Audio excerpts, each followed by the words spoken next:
음, 이제 한국 교회가 다시 한번 좀 새롭게, 사실 계속 침체되고 있잖아요. 근데 다시 한번 우리가 나가기 위해서는 결국은 이 시대에 종교개혁이 필요하다는 생각이 듭니다.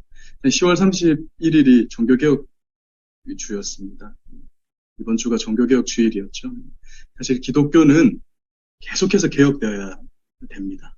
개혁은 끝난 것이 아니라 500년 전에 끝난 것이 아니라 지금도 계속 되어야 되는 것이죠. 그래서 그러려면 우리가 교회사를 알아야 되고 또 이렇게 성경을 알아야 되는데 너무나 훌륭하시고 사실 정말 존경스럽습니다. 너무 감사드리고요. 두 번째 시간 우리가 이제 40분, 20분까지 10시 20분까지죠. 두 번째 시간 들어가 보겠습니다. 자, 이제는 조선을 향한 개신교 선교의 시작입니다. 드디어 개신교 선교를 우리가 개신교가 조선으로 들어오게 되는데요. 먼저 1884년 이전의 개신교 전례를 한번 살펴보겠습니다. 우리 교재에 보시면 이제 두 번째 파트, 조선을 향한 개신교 선교의 시작입니다. 잘 아시다시피 이제 흥선대원군이 실각을 하고 고종이 이제 외세의 압박을 견디지 못하고 세국 정책을 포기하게 되죠. 그러면서 이 조선은 아무런 준비 없이 서구 열강을 받아들이게 됩니다. PPT를 한번 보시면은 뭐 이걸 자세히 다루지는 않겠습니다. 이건 그냥 역사니까요. 뭐 일본과 미국과 영국, 독일과 프랑스, 오스트리아 할 것 없이 우호 조약을 맺으면서 선교사들이 입국을 하기 시작하는 거예요. 그러니까 미국과 수교를 맺었다 이러면 반드시 그 뒤에 누가 따라오냐면 선교사가 따라오고, 뭐 어느 유럽 나라와 접촉을 했다 이러면 선교사가 따라오게 되는 겁니다. 그런데 이제 앞선 시간에 제가 한번 말씀을 드렸지만 우리의 특징은 뭐다? 성경이 이미 들어와 있었고, 들어와 보니까 마치 그런 것과 좀 비슷한 것 같아요. 그 사도 바울이 로마서를 쓸 때 내가 아직 로마에 가지 않았는데 이미 로마에는 로마서를 받아들일 만한 성도들이 있었던 것처럼 선교사들이 조선에 들어와 보니까 이미 천주교 신자들과 심지어 기독교 신자들이 존재하고 있었다라는 것이죠. 그것이 굉장히 우리의 아주 독특한 점이라고 할 것입니다. 자, 그래서 먼저 이 성경이 전래되는데요. 제일 먼저 우리가 이제 살펴보게 되는 것이 이 영국의 두 척의 함선이 충청도에 와가지고요. 성경을 전달해주는 일이 있었습니다. 이게 벌써 순조 16년 7월 19일에 있었던 일이래요. 충청수사 이재용의 장계에 이것이 기록이 되어 있습니다. 10시간 정도 정박을 하면서 성경을 전해준 것으로 전해져 있습니다. 그리고 다산신문집 제22권 1816년인데요. 성경책 행방에 관한 기록이 이렇게 있습니다. 파란색 글씨입니다. 그들이 2권의 책자와 1권의 화책을 준 것은 그들이 필시 떠나는 길에 전하여 준 것으로 보아 준비된 일임이 분명하다. 근데 그 뒤에가 중요하죠. 이해하는 사람이 없어 무슨 뜻인지 알 수가 없었다. 우리 교회에 새롭게 오시는 분들이 목사님 설교 듣고 은혜 받았습니다. 이거 다 거짓말인 거 아시죠? 무슨 말인지 몰라요. 우리들만의 언어가 있지 않습니까? 뭐 번역이 뭐 그렇게 제대로 됐겠습니까? 그렇죠? 그래서 이해하는 사람이 없었답니다. 그러니까 선교사가 입국한 것은 이제 학자들은 1816년으로 보는데 이미 성경이 먼저 전래되었음을 알게 해주는 것이죠. 그리고 우리가 조금 재미있게 볼 사람이 우리 이번에 특별하게 제가 좀 순서를 매겨놨는데요. 독일 선교사인 비틀라프입니다. 이 사람은 이제 이름을 많이 들어보신 분들도 있으실 거예요. 이분은 이제 1803년에 가난한 마구상의 작은 마을의 와구상의 외아들로 태어났습니다. 가난하진 않았던 것 같아요. 그래서 베를린 선교학교에 장학생으로 입학을 하게 됩니다. 독일 사람이니까 1826년에 루터교 목사로 안수를 받고요. 24세 때 파란 선교회에서 정식 선교사로 파송을 받아서 말레이시아, 인도네시아를 거쳐서 인도, 중국, 홍콩까지 와서 활동을 한 사람입니다. 대단한 사람인 것이죠. 그리고 우리가 주목해 봐야 되는 것은요. 이때 당시들의 나이가 대부분 10대 후반에서 20대 초반이라는 점입니다. 굉장히 젊은 사람들이 복음을 전하기 위해서 이렇게 희생했다라는 것을 우리가 확인하게 되는 거예요. 우리 요즘 교회에서 20대 초반의 청년들 보시면 좀 어떤 마음 드세요? 오고 얘들을 어떻게 할까. 근데 이때는 이거 막 장난이 아닌 것이죠. 그래서 이분이 이제 광저우에서 장상고시라는 것을 거쳐서요 고대도까지 오게 됩니다. 제주도도 갔다고 전해지고 있고요. 바다에 있는 고대도에서는 한 달 정도 정착하면서 조선의 선교 가능성을 타진을 합니다. 이게 약간 뭐랄까요, 어떤 선교 미리 가서 이렇게 전략을 짜듯이. 그리고 이때 감자 심는 법도 전례해 줬다라고 그렇게 전해주고 있습니다. 그리고 실제로 고대도에 가면요 고대도 교회가 이렇게 남아 있는 것을 보게 됩니다. 저도 가본 적은 없고 사진이 있어서 가져와 봤습니다. 그래서 1832년에 장상곳에 도착을 해요. 근데 지방관이나 정부 당국이 이렇게 만나주려고 하진 않습니다.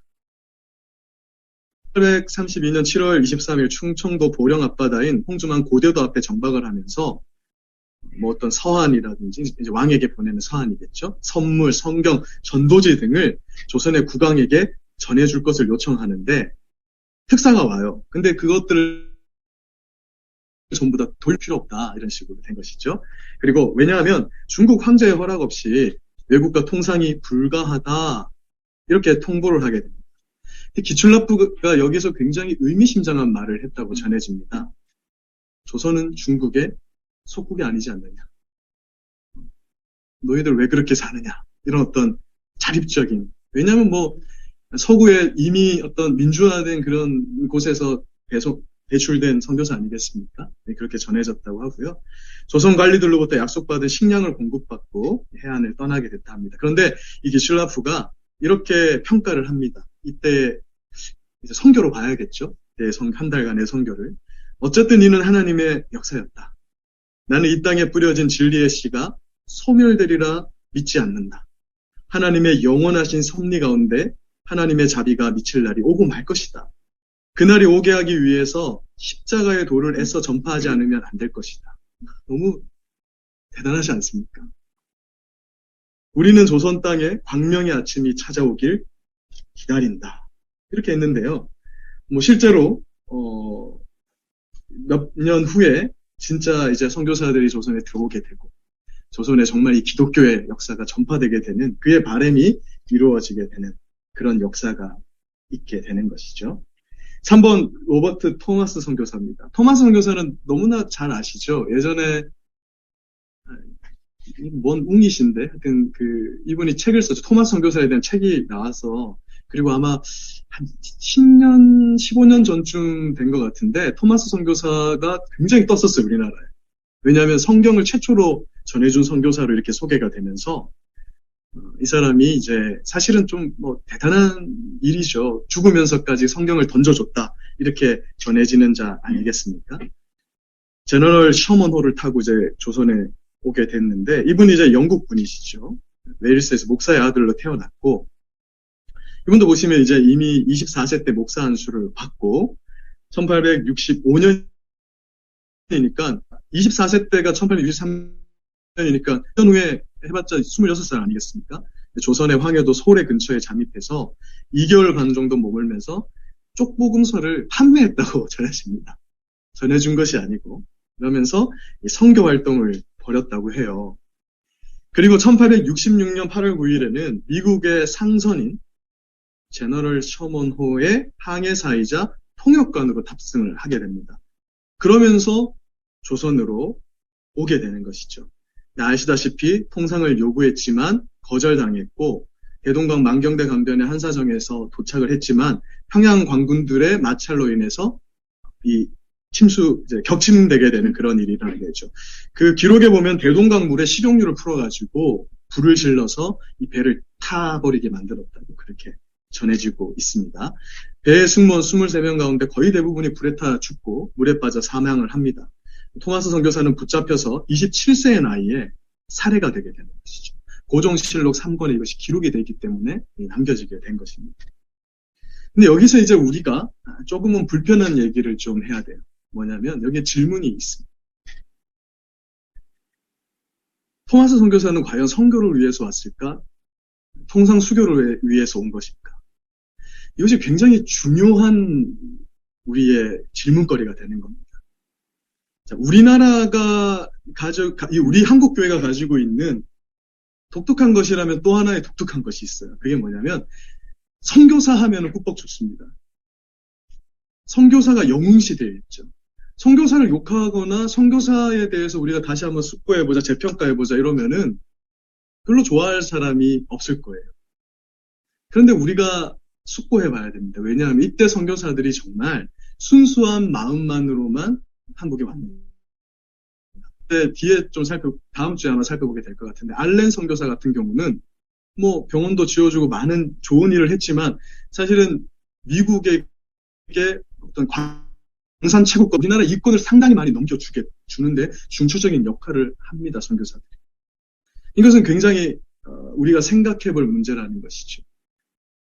이 제너럴 셔먼호를 타고 온 이 토마스 선교사도 우리가 한번 재평가를 해볼 필요가 있다라는 거예요.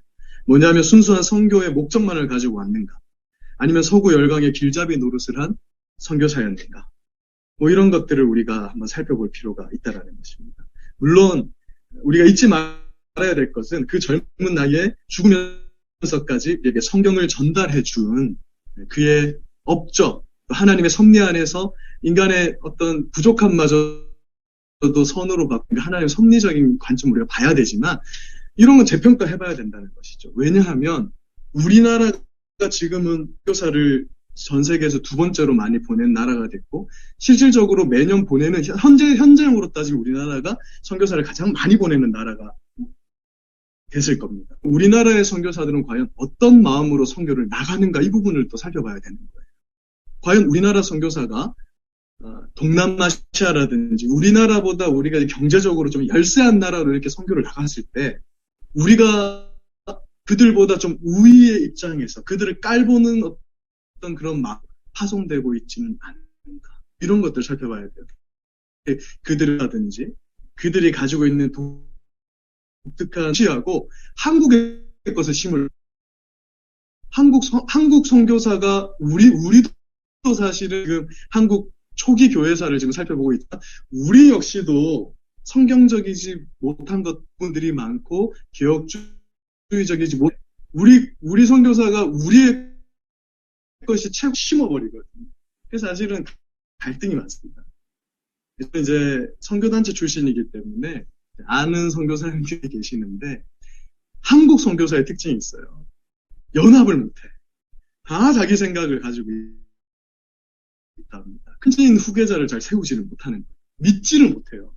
베트남에 가면 베트남 후계자를 빨리 세워서 그 사람이 목회를 잘할 수 있도록 해야 되는데 맡기지를 못하는 거예요.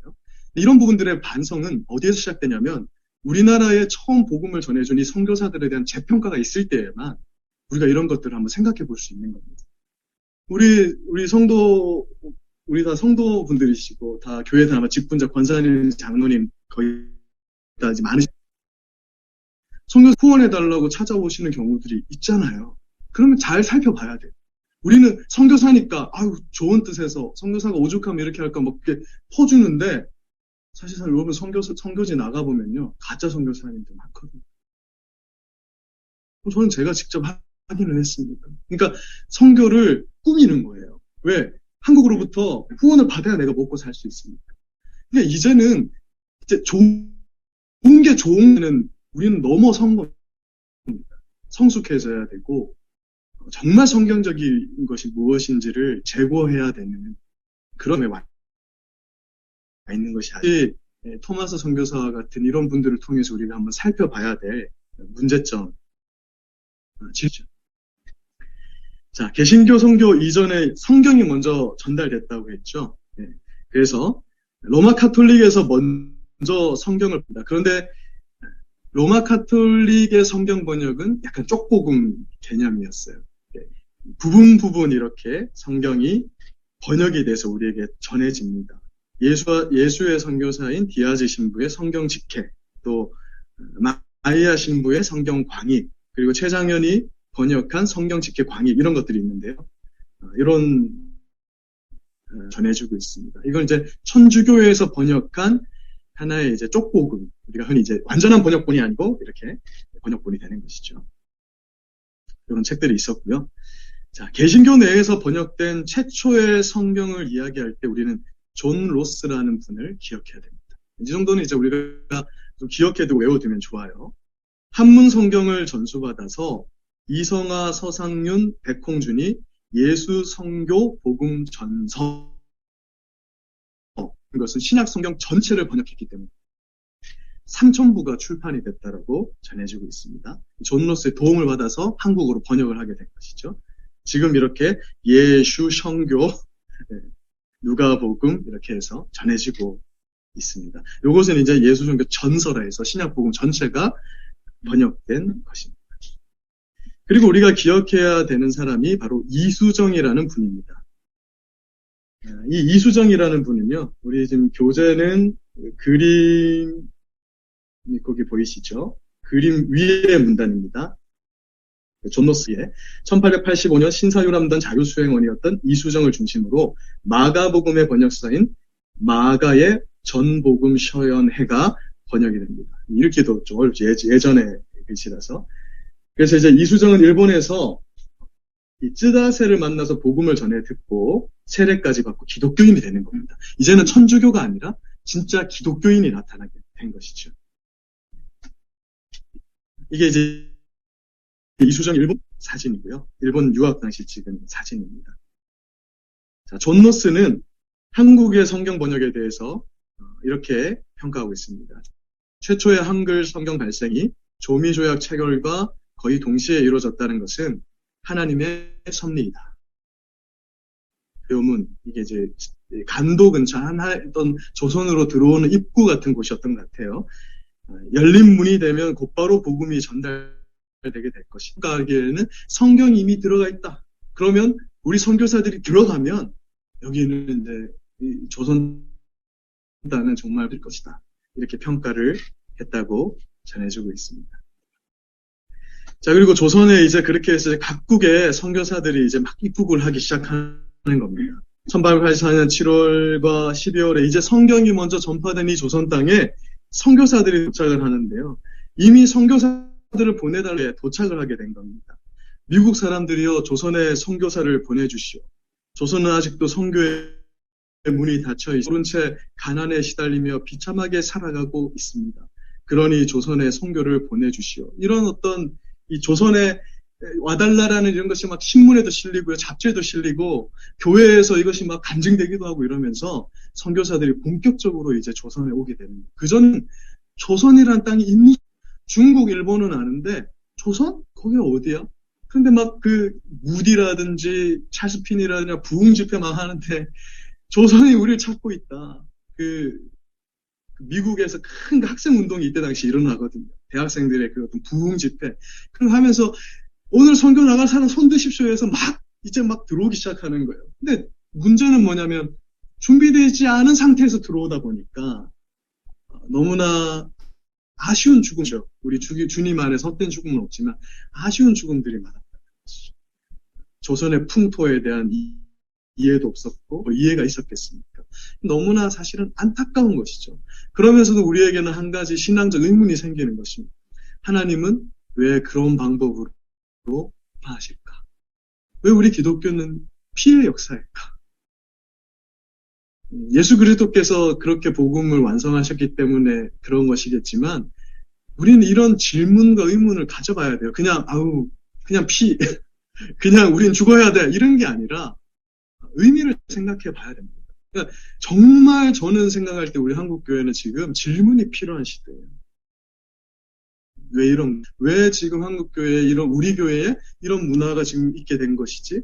우리는 왜 이럴까? 이런 것들을 많이 고민해 봐야 된다라는 생각을 하게 됩니다.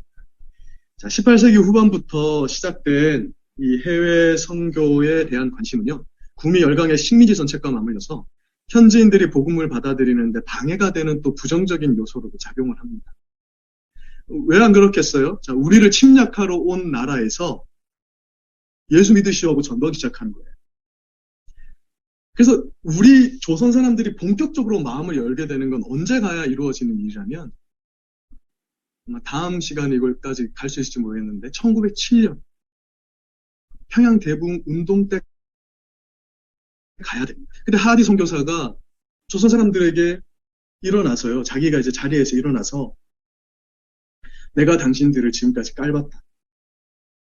내가 당신들을 우리 미국 사람들보다 열등한 존재로 여겼던 걸 내가 회개한다면서 눈물로 사람들 앞에서 간증하고 회개할 때 그때 당시에 그 교회에 모인 사람, 그 부흥 집회에 모인 사람들의 마음이 열리게 되고 그 진솔한 가운데에서 조선인들에게 이렇게 확 복음이 들어오게 되거든요. 근데 이때 이 식민지 정책과 맞물리면서 부정적인 요소가 있었고요. 미국 교회의 해외 이 선교만 봐도 미국의 대팽창주의와 연계되어서 백인 우월주의에 근거한 기독교 문화는 전파하는 측면이 있습니다.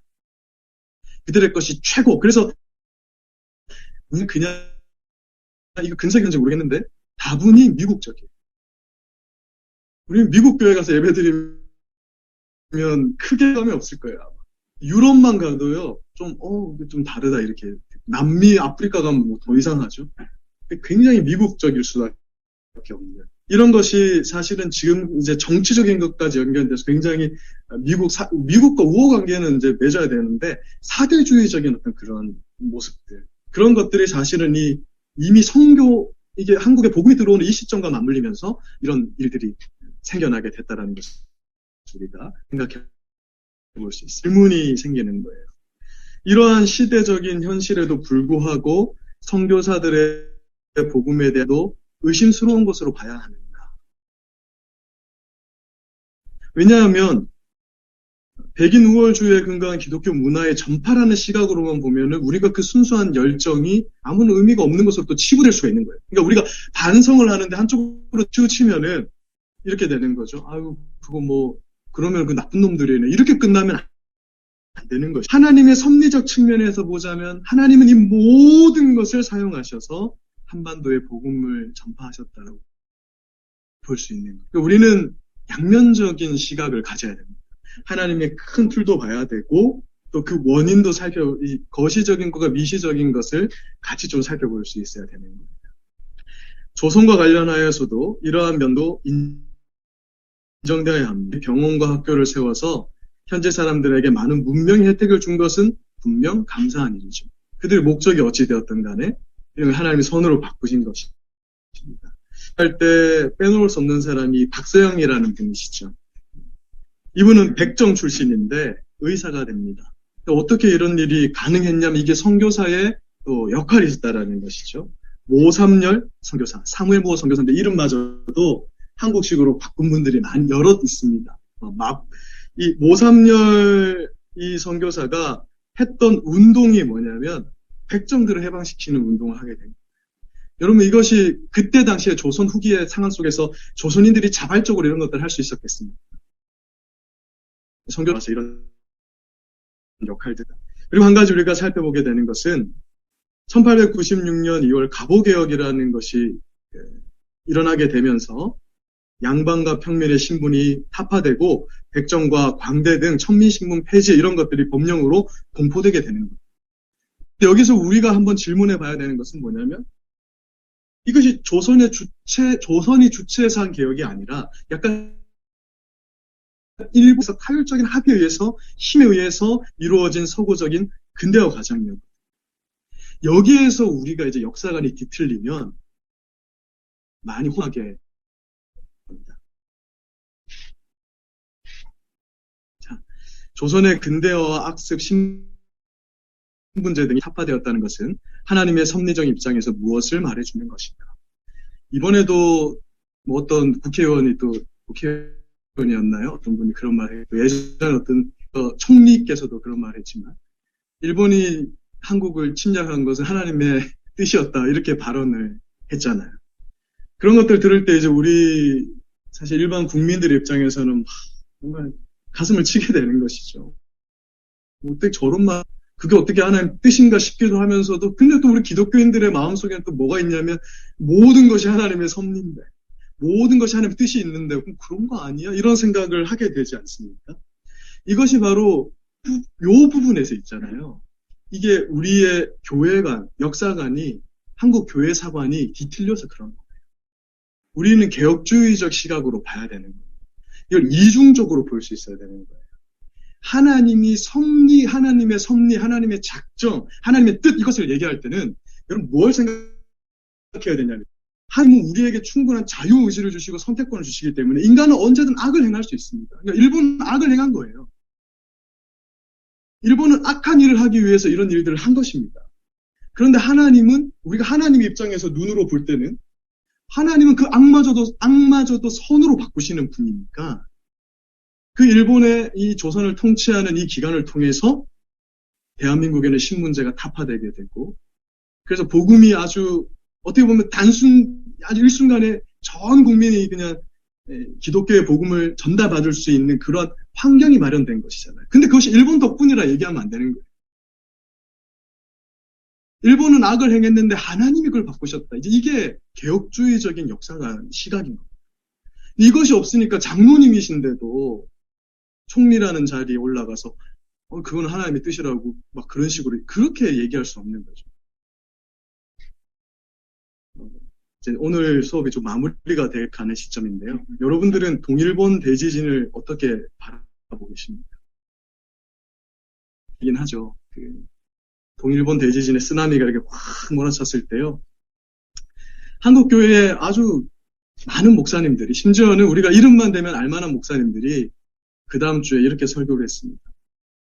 일본은 아주 나쁜 짓을 많이 해가지고 하나님 심판한 겁니다. 여러분 어떻습니까?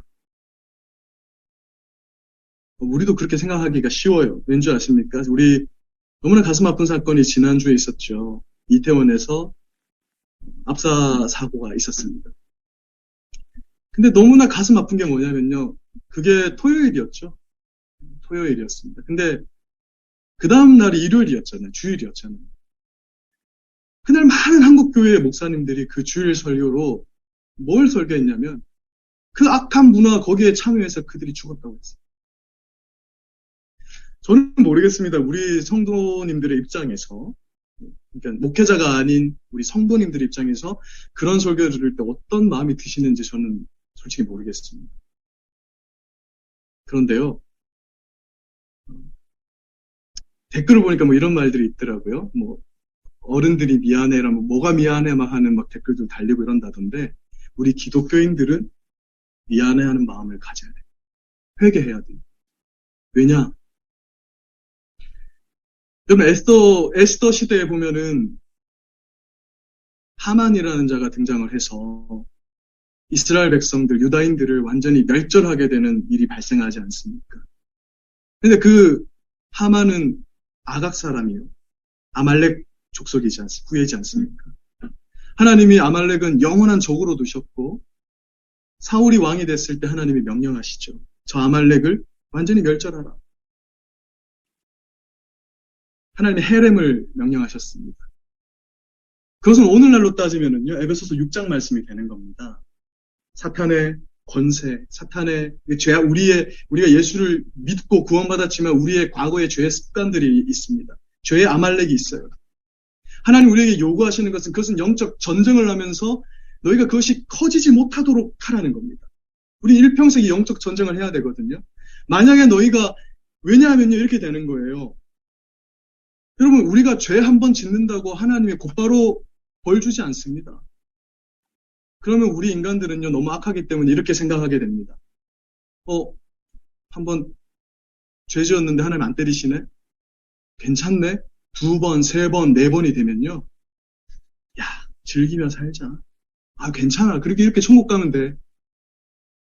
그러는 사이에 우리의 그 죄악의 아말렉은요, 세력을 키워가고 그것이 결국은 어떻게 되냐면 나를 그리고 한국교회를 삼키는 겁니다. 10월 31일이 종교개혁주일이지 않습니까? 우리가 교회에서 이거 제대로 가르치는 교회가 없어요. 장로교도. 우리는 다 개혁된 교회들인데 종교개혁주일이 얼마나 중요한 날인지 우리 엄밀히 말하면 부활절, 추수감사주일, 성탄절은요. 교회의 큰 절기는 아닙니다. 예수님 그때 부활하시지도 않았고 심지어 크리스마스는 진짜 예수님은 봄에 태어나셨잖아요. 예수님 겨울에 안 태어나셨어요. 그런데 우리가 정말 우리 개혁된 교회가 되새겨야 되는 건 사실 종교개혁주일이거든요. 우리가 그것을 기리면서 이날이 캘로윈데이와 연관이 된다면 한국 교회가 맞서서 이거 못하게 했어야 되는데요. 저도 참 가슴 아픈 일이 뭐냐면 제 애들이 이제 제가 좀 결혼을 늦게 했습니다. 그래서 5살, 3살인데요. 어린이집에 보내는데 제가 그날 애들을 데리러 갔거든요. 어린이집에. 귀신 소굴이에요. 귀신 소굴. 그런데 한국 교회가 한 번도 목소리를 낸 적이 없고요. 이것이 우리가 교회 안에서만이라도 여러분 우리가 동참하면 안 됩니다. 이거. 너무나 악한 문화잖아요.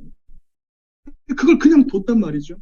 그러니까 근데 우리가 그런 어떤 이 기독교인으로서 그리스도인으로서 책임감을 가져야 되는데 그 다음날 설교에 그 죄악된 자리에 가니까 죽는 거지라고 말하는 게 그것이 어떻게 하나님의 마음이겠습니까? 이 동일본 대지진도 마찬가지죠. 이것은요, 우리가 일본 교회를 향해서 전도하지 않고 그들에게 선교하지 않고 그 모습을 우리의 그 죄악된 모습을 우리는 보면서 함께 회개하고 함께 아파할 수 있어야 됩니다. 우리 한국 교회가 그렇게 성숙한 과정으로 나가야 돼요. 여러분 여기에서 교회가 있었습니다. 이 쓰나미가 있는 곳에. 일본에도 교회가 있습니다. 그들도 기도하고 있어요. 여러분 다른 역사를 배우는 이유가 뭘까? 왜 우리가 오늘 첫 시간이었지만 이 개혁주의 교회상을 우리가 배우려고 하느냐면요. 제가 신학교 다닐 때 중창단을 했습니다. 중창단이 일본 선교를 위한 중창단, 프라텔리라는 이태리 말로 형제들이라는 뜻인데요. 매년 일본 선교를 갑니다. 제가 정말 충격받았던 사건이 하나 있어요. 츠츠우라 메구미 교회라는 데인데요. 일본 교회 치고는 굉장히 커 보이죠. 일본은 100명 되는 교회가 잘 없습니다. 50 교회가 다 작습니다. 이 교회는 굉장히 큽니다. 여기 지금 회색으로 보이는 이 부분이 뭐냐면요. 이게 납골당이에요. 이 교회가 부흥을 하게 된 게 일본 노인분들이 돌아가시면 여기에다가 그 납골을 모십니다. 그러니까 일본 사람들이 참 좋아하고 그렇게 해서 이제 복음을 많이 전도하는 이런 교회였습니다. 상당히 큰 교회예요. 저희가 이제 합창을 다 하고 지하 식당층에 내려갔는데요. 제가 정말 충격을 받았습니다. 이 교회 목사님, 일본 교회 목사님이신데 나이가 그때 굉장히 아마 지금도 살아계신 것 같은데 목사님 바뀌신지는 모르겠습니다. 근데 한 10년, 한 6, 7년 정도 제가 됐거든요. 근데 나이 많으신 그 목사님과 나이 많으신 장로님도 있죠. 그 나이 많으신 분들이 저희 앞에 줄을 쫙 서는 거예요. 딱 도열하셔서 어떻게 하셨는지 아십니까? 고개를 진짜 90도로 쫙 숙이면서 일본이 과거에 한국인들에게 죄를 지은 것 정말 죄송합니다. 사죄하는 거예요. 저 정말 충격받았습니다. 우리 매스컴에 나오는 거는 일본 사람들은 전부 역사관도 없고 그냥 한국 자기 과거 인정하는 거 다 그렇게만 알고 있잖아요. 근데 비밀이 뭔지 아십니까? 이게 그리스도인들의 역사관이라는 거예요. 진리를 알지니 진리가 너희를 자유케 하는 거예요. 이왕에 우리가 교회사를 배우시니까요. 이번에 좀 깊이 있게 배우시면서 이런 부분을 봐야 됩니다. 여러분 우리 베트남 베트남 전쟁 때 한국 사람들 가서 베트남 사람들 많이 죽였잖아요. 우리 베트남 분들이 이렇게 한국 방문했을 때 한국 교회 장로님 목사님 다 서가지고 나이도 80, 70 다 넘으신 분들이 우리가 그때 베트남에게 상처 준 거 죄송합니다 할 수 있겠습니까? 일본 교회가 아무리 작다 해도요. 일본 교회는 살아있는 교회예요. 물론 이제 이게 이 전도가 좀 끊기는 바람에 그렇게 됐는데 일본 교회는요. 이 일본 교회 분들은 정말 신실하신 분들입니다. 왜냐하면 세례를 받는다라는 것은 뭘 의미하냐면 나는 예수님을 이제 죽을 때까지 진짜 섬기겠다는 뜻으로 세례를 받습니다. 우리나라처럼 군대에서 햄버거 준다고 막 세례를 막 남발하지 않아요. 왜냐하면 일본은 철저한 이지메 문화, 학교에만 이지메 문화가 있는 게 아니라 가정에서도 우리 가정이 교회를 그냥 나가는 건 괜찮아요, 문화적으로. 근데 세례를 받고 네가 기독교인이 된다라는 것은 우리 집안이 섬기던 신을 배반하는 거기 때문에 집안에서 자기 엄마 아빠가 이지메를 시킵니다. 그래서 일본 교회의 문제점이 뭐냐면요. 일본 교회는 우울증이 너무 많고 자살하는 성도가 굉장히 많아요. 너무 힘드니까. 그런 각오를 가지고 일본인들이 이 복음을 가지고요. 한국에 대해서는 미안한 마음을 가지고 역사적으로 이렇게 신앙생활을 하고 있는데 우리는요. 지금도 제가 충격적인 건 제 동기가 일본에 목사로 가 있으신 저기 선교사로 가 있은 분 있거든요. 일본 선교 가겠다고 아직도 나이 좀 지긋하신 목사님이 계시는 교회에 가면 아직도 그런답니다. 일본에 뭐하러 선교 가냐. 일본 그 나쁜 놈들한테 왜 선교 가냐고 하면서 선교 후원을 아직도 그런 게 있다는. 그럼 이것은 잘못된 것이 아닐까. 우리가 이 교회사를 공부하면서 이런 부분들을 좀 살펴봤으면 좋겠습니다. 그래서 이제 마무리를 하겠습니다, 오늘. 운명적인 유익 때문에 무조건 선교사들이 좋다는 식의 평가가 옳지 않습니다. 근데 우리는 그렇게 배웠어요. 저도 어릴 때 선교사님들은 그냥 무조건 좋아요. 선교사님들은 무조건 대단해요. 그런데 우리가 이제 이 바이블 플러스에서 공부하실 정도가 되면은 물론 깊은 감사와 존경을 표해야 되지만 그들이 잘못한 점은 없는가? 우리가 다음 시간에 그걸 살펴볼 겁니다. 그들이 조금 잘못한 게 많아요. 잘못한 것들이 좀 있습니다. 우리 한국교회가 이렇게 좀 분열되고 통합이 안 되고 개교의 중심주의가 된 데에 좀 결정적인 역할을 하게 됩니다. 우리가 그런 것들을 반성적인 입장으로 다음 시간에 한번 좀 살펴보려 하고요. 그래서 선교사들을 우리가 좀 다중적인 시각에서 보는 시도들을 우리가 남은 2시간을 통해서 좀 짧긴 하지만 한번 해보도록 하겠습니다. 그래서 이 부분은 오늘은 다루지 않겠습니다. 다음 시간에 좀 살펴봤으면 좋겠고요. 오늘 좀 공부하신 부분들이 좀 도움이 되셨는지 모르겠습니다. 좀 질문도 받고 이렇게 하면 참 좋을 텐데 시간이 늦어서 빨리 마치셔야겠죠. 네. 오늘 수업이 좀 어떠셨는지 모르겠습니다. 제가 제 말만 하고 끝나는 것 같아서 조금 죄송스럽고 아쉬운 마음도 좀 있는데요. 더 준비되고 이렇게 해야 되는데 좀 죄송한 마음도 좀 있지만 남은 2주간 이렇게 함께 하면서 좀 우리가 많은 것들을 좀 생각해보고 올바른 교회관이 무엇인지를 우리 성도님들이 또 우리 중직자분들이 많이 계시지 않겠습니까? 함께 좀 생각하고 고민하고 함께 만들어가는 그런 시간 되었으면 좋겠습니다. 자, 기도하고요. 오늘 시간 마치도록 하겠습니다. 하나님 아버지 감사합니다. 오늘 귀한 시간을 이렇게 허락하여 주시고 우리가 한국 교회의 모습들을 살펴보면서 생각해 볼 부분들을 많이 살펴보았습니다. 우리가 의미 없이 받아들이면서 오해하는 부분들도 많고 또는 질문해야 할 것들을 질문해 보지 못했던 적도 많았습니다. 교회에 처음 오시고 새로 오시는 분들이 무엇인가를 질문할 때 왜 그런 질문을 가지는가 이렇게 생각할 때도 많았습니다. 그러나 이번에 한국 교회사를 배우면서 올바른 개혁주의적인 입장에서 한국 교회가 어떠해야 되는지를 한번 생각해보는 그런 귀한 시간 되게 하여 주시고 또 우리가 속해 있는 교회가 정말 하나님께서 원하시는 성경적인 교회로 그렇게 세워져 나가는 교회들이 될 수 있도록 우리가 그러한 역할을 감당하는 데까지 성숙하게 나아갈 수 있도록 주님께서 도와주시고 함께해 주시기를 간절히 기도드립니다. 오늘 귀한 시간 주셔서 주님 감사드립니다. 예수님의 이름으로 기도드립니다. 아멘.